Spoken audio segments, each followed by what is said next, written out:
Coucou petite perruche. Hello les amis, j'espère que vous avez la patate. Bienvenue dans cette nouvelle vidéo. Vous avez été nombreux sur Facebook et sur YouTube à me parler des objectifs. Ah ouais, en effet, je sais très bien, début de la nouvelle année, les résolutions, les objectifs, tout ça, on réfléchit à comment est-ce qu'on va passer une année encore plus pourrie que l'année d'avant. Il semblerait que la définition d'objectif t'intrigue un petit peu. Donc je me suis dit que j'allais vous partager mes objectifs pour l'année 2017 et également la nouvelle stratégie que j'utilise pour définir mes objectifs. Allez, sans plus attendre, on y va. Les amis, maintenant, vous le savez, c'est l'appel à l'action. Vous pouvez télécharger en cliquant ici, juste là, dans la description, je vous ai mis le lien. Les 6 secrets pour entreprendre jeune et réussir dans l'entrepreneuriat. C'est un programme gratuit que je vous offre sur le mindset pour tout péter cette année dans votre création de business. Je n'ai défini aucun objectif pour l'année 2017. Moi. En effet, aujourd'hui, j'ai choisi de définir mes objectifs sur 90 jours, basés sur différentes méthodes que j'ai entendues chez d'autres marketeurs ou chez d'autres entrepreneurs. C'est simple, avec la volatilité de mes projets et aussi de ma concentration, je me suis rendu compte qu'il était compliqué de tenir des projets sur l'année et que j'arrivais pas finalement à me concentrer et à avancer correctement. Et je sais que toi aussi, ta capacité de concentration, elle est un petit peu limitée. Et je me suis rendu compte qu'avec des objectifs finalement à 90 jours, c'était plus facile de tenir mes engagements et de me concentrer sur les résultats que je voulais obtenir. Donc aujourd'hui, je travaille sur des objectifs à 90 jours, comme je viens de vous le dire. L'idée est de définir plusieurs objectifs, 5, 6 objectifs maximum, ne pas en mettre trop parce que dans tous les cas sinon vous n'allez pas les tenir.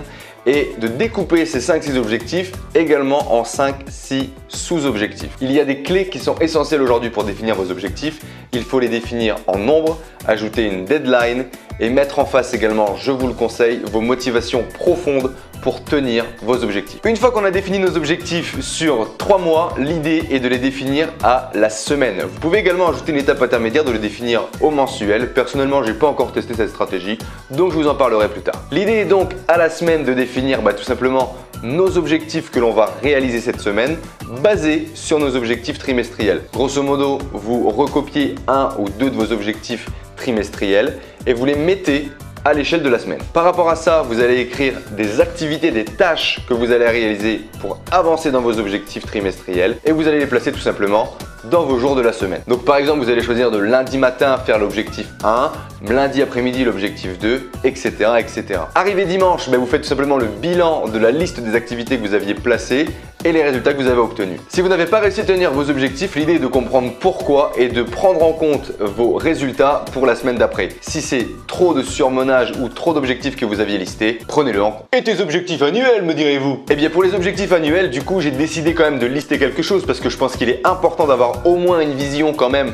sur l'année, même si ce n'est pas des objectifs, je pense qu'il est important d'avoir une vision et de savoir où on va. Et donc ce que j'ai fait pour l'année 2017, ce n'est pas lister des objectifs mais plutôt des tendances. Je vais nuancer ça en disant qu'un objectif doit être chiffré, comme je viens de vous le dire, avec une deadline et quelque chose de très précis, alors qu'une tendance est beaucoup moins chiffrée et beaucoup plus orientée finalement sur le lifestyle que je voudrais ou sur des petits achievements personnels que j'aimerais réaliser. Donc voici par exemple quelques tendances que j'aimerais réaliser pour 2017. Prendre un mois de cours de stand-up et de comédie. Faire un challenge vidéo sur YouTube et réaliser une vidéo par jour pendant 3 mois. Réaliser également un autre challenge YouTube en réalisant que ce soit des interviews ou des vidéos en collaboration avec d'autres YouTubeurs. Organiser 10 conférences physiques dans le premier semestre de l'année. Lancer 2 formations en ligne liées à l'entrepreneuriat sur le premier semestre. Lancer 2 nouveaux sites e-commerce et générer au moins 5 000 € de chiffre d'affaires uniquement liés au e-commerce sur le premier semestre. Allez visiter le Canada et rejoindre mon poteau Clément.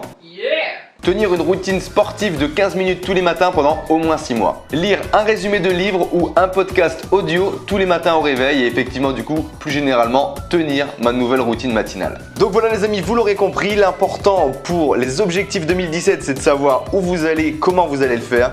N'oubliez pas de définir en nombre et avec une deadline vos objectifs, c'est essentiel aujourd'hui pour avancer, pour pouvoir mesurer votre avancement sur vos objectifs. La seule raison qui va faire que vous allez réaliser vos objectifs, c'est que ça va vous tenir à cœur, que c'est important pour vous et que ça va surtout vous faire kiffer. Dans tous les cas les amis, moi je vous invite comme d'habitude à vous abonner si vous voulez plus de vidéos sur l'entrepreneuriat, sur le fait de kiffer sa vie et de voyager. Je vous dis à très vite dans de prochaines vidéos.